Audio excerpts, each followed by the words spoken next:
안녕하세요. 김태현 목사입니다. 뚜벅뚜벅 메시지. 오늘은 사무엘상 강의 19번째. 기다림 후에 약속이 이루어진다. 기다림 후에 약속이 이루어진다. 사무엘상 10장 1절에서 8절의 말씀 가지고 함께 뚜벅뚜벅 걸어가겠습니다. 오늘 말씀의 첫 번째 부분을 속에 보시면 이 사울의 이야기가 나오는데 기름 부음 받은 사울의 내용이 나옵니다. 여러분 아시죠? 사무엘상 8장은 왕장, 그리고 사무엘상 9장은 만남장이라고 별명을 붙일 수가 있겠어요. 그리고 오늘 본문의 10장은 출도장이라고 할 수 있습니다. 이제 출발장이죠. 우리가 중국 무림에서 무술을 익힌 사람이 강호에 출도하듯이 이제 사울이 하나님의 사명을 받고 출도하는 장면이 10장입니다. 그런데 보통 강호 출도하는 무림 고수들은요, 열심히 수련해서 최고의 무공을 익히고 난 다음에 출도하지요.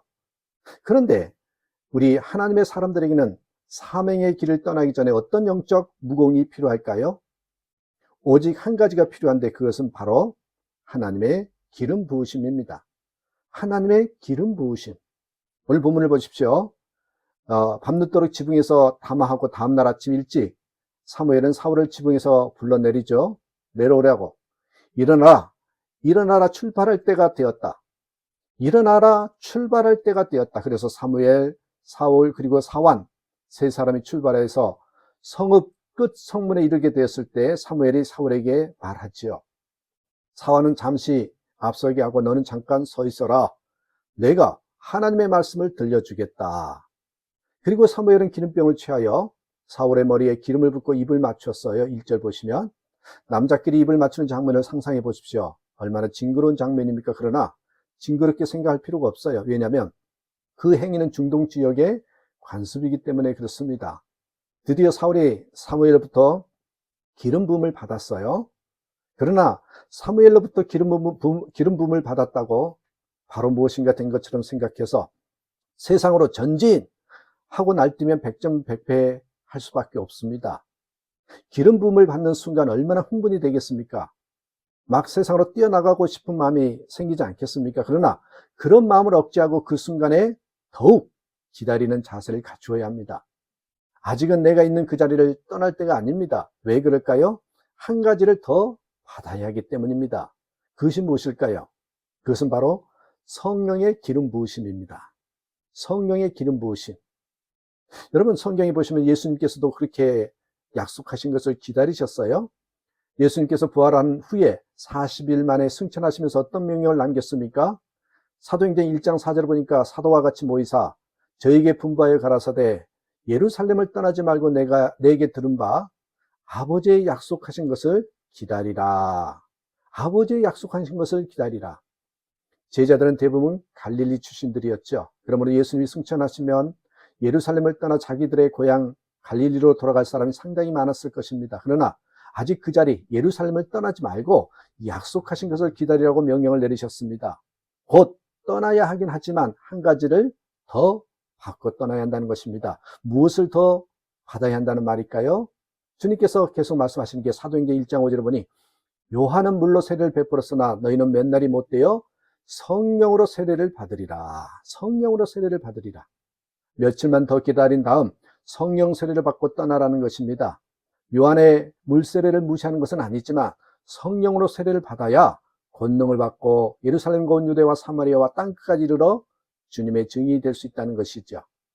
이 원리는 대단히 중요한 원리입니다. 하나님의 신이 임하지 않고야 우리의 전진이 얼마나 오래 가겠습니까? 그러면 오늘 본문 1절에서 사울이 사무엘에게 기름 부음을 받았지만 그것만 가지고 사명의 길을 수행하기는 아직 역부족입니다. 그래서 사무엘은 사울에게 세 가지 징조와 행동 지침을 알려주죠.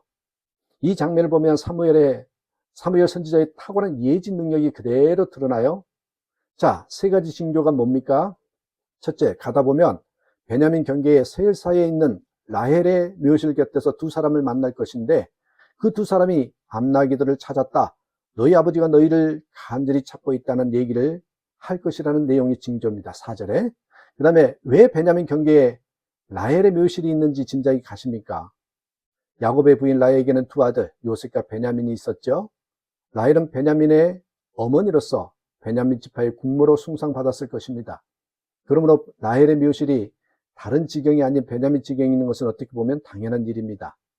둘째, 거기서 조금 더 가서 다볼 상수리 나무에 이르면 하나님께서 뵈려고 베델로 올라가는 세 사람을 만날 것인데 3절 4절에 보시면 그들이 사울에게 문안하고 떡 2덩이를 주어서 사울이 받게 될 것이라는 그런 내용의 징조가 나옵니다. 세 번째 징조는요, 하나님의 산에 이르러 블레셋 사람의 영문으로 들어갈 때에 선지자의 무리가 산당으로부터 선지자의 무리가 화, 소고, 저, 수금을 앞세워서 예언하며 내려올 것인데 바로 그 순간 여호와의 신이 크게 임하리니 사울도 그들과 함께 예언을 하고 변하여 세 사람이 될 것이라는 내용의 징조가 5절 6절에 나오지요. 자, 이 장면에서 중요한 구절은 바로 6절입니다. 6절 한번 보실래요? 내게는 여호와의 신이 크게 임하리니 너도 그들과 함께 예언을 하고 변하여 새 사람이 되리라. 이 6절에 포인트가 있습니다. 사울이 1절에서 기름 부음을 받았지만 그렇다고 해서 즉시 무엇인가 된 것처럼 출두해서는 안 되죠. 6절에서 성령의 기름 부으심을 받을 때까지 기다려야 합니다. 사무엘도 자신이 사울에게 기름을 부었지만은 그럼에도 불구하고 하나님의 신이 임하는 징조가 있어야 함을 강조하고 있습니다. 사무엘의 기름 부음만 가지고는 안 됩니다. 성령의 기름 부으심이 있어야 합니다.